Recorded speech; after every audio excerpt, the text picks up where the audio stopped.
Siguro titila na bakit bumaba na sa lupa ang ulap na are. Hindi na tuloy makita ang Tagaytay eh.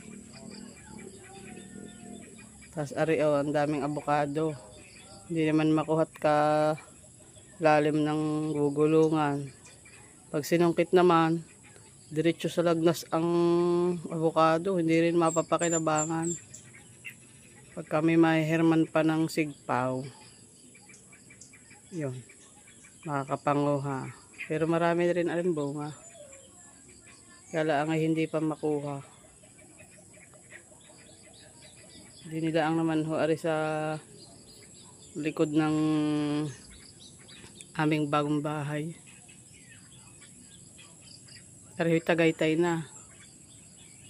Hindi malamig na. Medyo lumalamig na ang simoy dahil bibir na.